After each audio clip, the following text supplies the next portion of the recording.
my name is Greg O'Hare. I'm one of the sales engineers over at CloudHealth. Please forgive the mustache. I'm actually participating in Movember, but today what I want to cover for you is about cost management and optimization for the retail space within the cloud.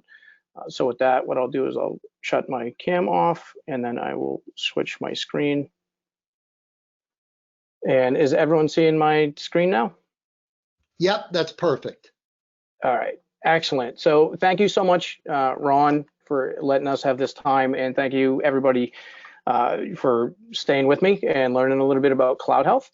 I'm going to talk about CloudHealth specifically, but what I really want to make sure is that everyone is aware, outside of CloudHealth, even if you're using the native provided tools and things like that that come with your cloud solution or your database solution, some of the concepts I'm going to talk about will remain the same. So even if you're not using CloudHealth, please consider enabling them, implementing them, and using those kinds of concepts. The background about CloudHealth is that we're the global leader in multi-cloud management. We currently manage about $11 billion in spend annually within cloud infrastructure.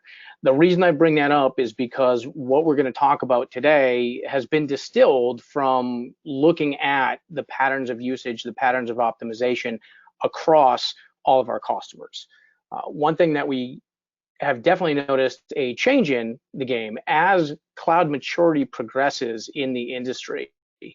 We're seeing a lot more multi-cloud use cases come up.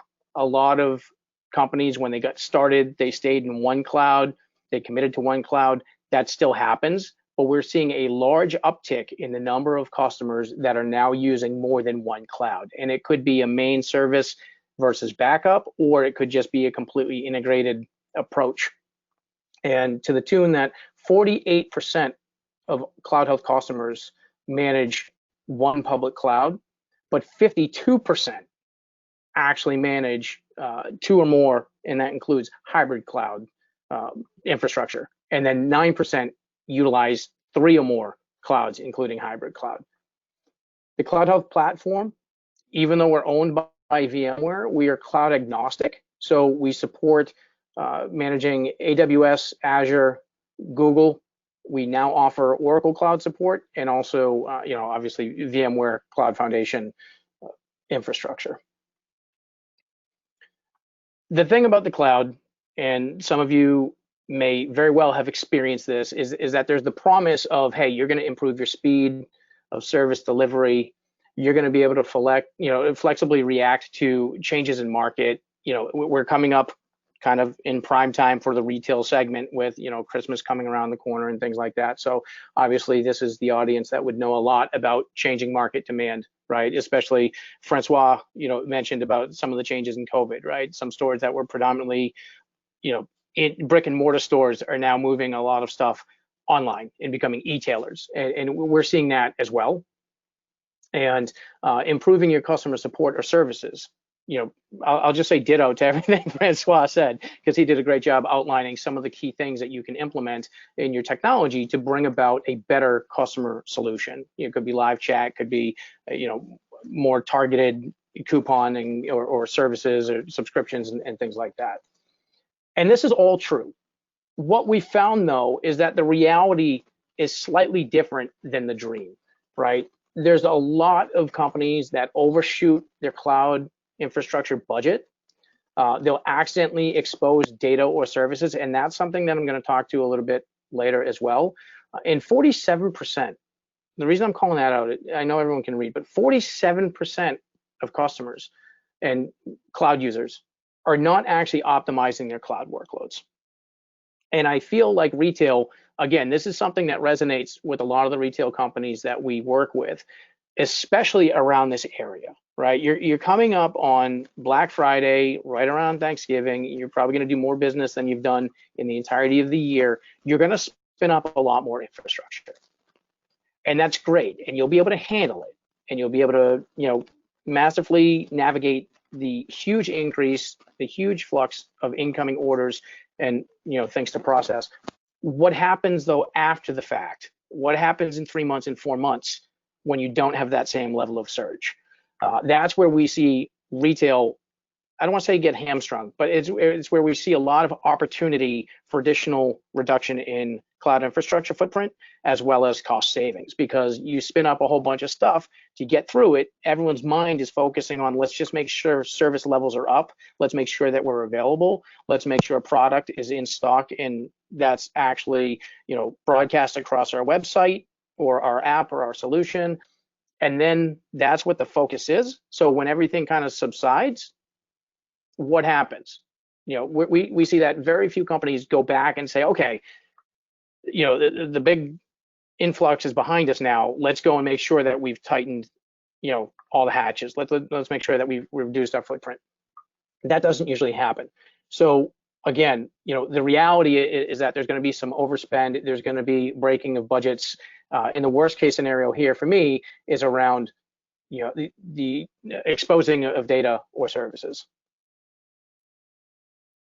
How CloudHealth comes into this, right, is that we help you simplify financial management. We can look at reporting spend by a bunch of different things, usually tagging, but other pieces of metadata. And what I mean by that, as an example, is you might break out your Azure subscriptions or even your resource groups based on different components of what you do for business. So for example, in an online retailer, you may have some sort of chat bot where you can get live assistance. That might be resource group 1 and 2. You might then have the overall inventory, that's your online catalog. That might be resource group 4 and 5. What CloudHealth lets you do is group those things in a meaningful way so that when you do look at reporting, when you look at the performance, when you look at the usage of your infrastructure, it's all through that lens. So you can really get a good understanding of what your cost of goods sold is, and you can get an understanding of just what it takes to run the different components of your business. The next piece of that, right, aside from visibility, is moving towards actionability, because it's great to look at information. It's so wonderful to say, I can analyze everything. I know exactly how much I spent. I know exactly where I spent it. I know what the difference was month over month, day over day, etc. But at some point, you have to say, okay, this is either in line with what we're spending, and that's great, and everything can continue, or we're not spending where we think we should be, and there's room to optimize. So that's where the second point is. That's streamlining your operations. And we can do that. We have a recommendations engine that looks at some right sizing functionality that says, hey, you're on the wrong size instance or you're on the wrong size VM. You can go down a size. We can also look at reservations for your stable infrastructure. We can put together a nice package that says, hey, this is what you should buy reservation wise. We can also, and probably most important to the sector at this time, is create policies that automate alerts to say, hey, you've seen a sharp increase on this particular service, or you've seen X type of instance or virtual machine increase the number of the ones that you have running in this particular project group or resource group over this period of time. For example, if you know that you're supposed to have somewhat stable infrastructure, and let's just say that you have 50 virtual machines in resource group 1, we can alert you when that goes to 52, when that goes to 54, when that goes to 56, because that might be indicative of something not quite right. It could be a configuration issue, or it could actually just be, hey, yeah, we're selling more than we thought we were. We're doing much better. And that will at least give you the information to start investigating and looking at it. And then the last piece is strengthening security and compliance. Now, what I've put together today, our presentation is focused on the CloudHealth cloud management tool. We also have a sister product called Secure State that is now part of the CloudHealth business unit that is all about public cloud security posture management. And one thing I want to kind of touch on that Francois had mentioned earlier is, you get bad actors in terms of fraud from a front end or a consumer standpoint. We have also seen that in these times you have bad actors on the back end. So people are trying to get into your systems. People are trying to crack in to get your data. People are trying to get all of that personal information or credit card numbers that you've processed. And we see quite a few examples out in the world. You read the news, you'll get them periodically, that most of these security breaches about 98% and then some are actually based on misconfiguration. So CloudHealth can help you tighten up and harden your security posture. And so that's what I want to talk about too in terms of the security and compliance.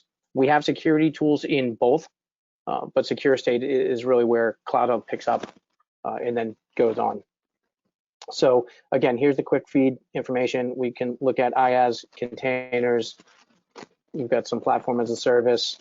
We've got the integrated data layer. We then put on our perspectives, which are those views, policies, and even automated action. And that's going to help you with these 3 pillars. So the other thing that I want to talk about in terms of multi-cloud, and this to me is really where the value increases a lot. If you're using native tools, that's great, and your native tools will give you a lot. If you're multi-cloud though, especially with on-prem, it can be problematic to get a unified view of everything that's going on in your cloud. And that's where CloudHealth comes in, is we can look across cloud and unify the reporting so that you're able to gain your visibility into your vSphere deployment, your vCloud on AWS, your Azure infrastructure, your GCP, and now even Oracle. And you can measure by those same groupings, by tag or whatnot, across all of your clouds. So you know exactly what the overall spend is or the overall cost is for a particular service or product or functionality within your infrastructure. And then that, again, just to recap, is we have this thing called business perspectives. It's really just a rule-based way of grouping your assets. And basically what it allows you to see is something by perhaps cost center, because that's tagged appropriately, or something by, maybe if you're tagging everything with an environment tag, it would be the grouping of each of the values. So here's my production, here's my staging, here's my disaster recovery. And so what it allows you to do is very easily see, the screenshot is of cost, but it's also true of our usage reporting, our performance reporting, and you can even alert based on differences within those particular groups. We can also create a budget within CloudHealth, and we have a budget versus actual report. So you can say, hey, I said that project X should be running at this rate. Here's my budget for it. Here's my actual spend against it. I have either been under budget or I'm over budget. Let's go talk about that, right? Is the budget right or is the infrastructure right? So we can help you start those conversations that you might need to have in terms of optimization of your cloud. And then again, we can look at your usage, your performance, and metrics. So you can look at, how well CPU systems are utilized, how much memory of your memory optimized instances and VMs are running.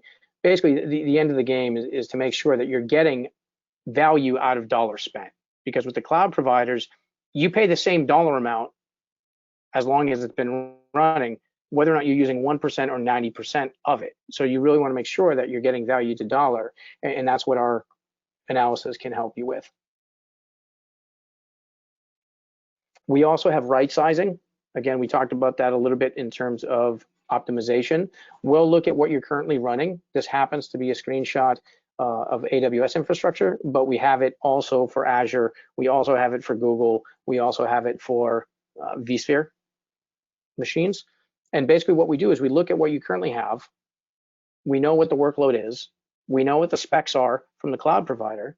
And then we say, you could move to this size instead, still maintain your productivity level, but also save money.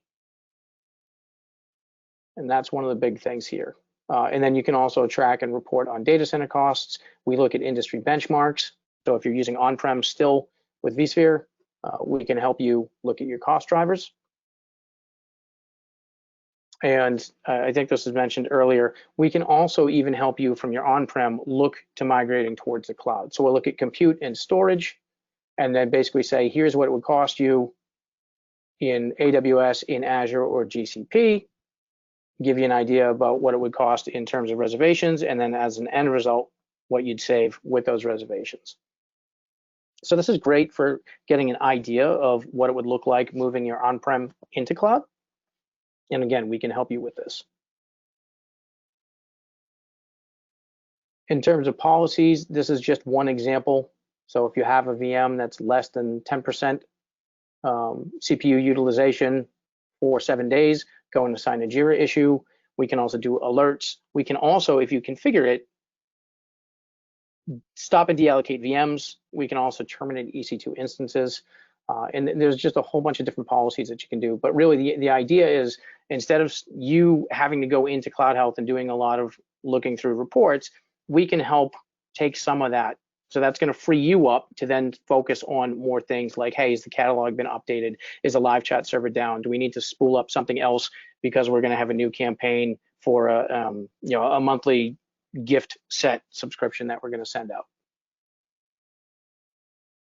And then basically the major use cases, to just kind of summarize before we start looking at some actual retail focused groups that have used us, is really you can create one dashboard for the overall entirety of your cloud ecosystem.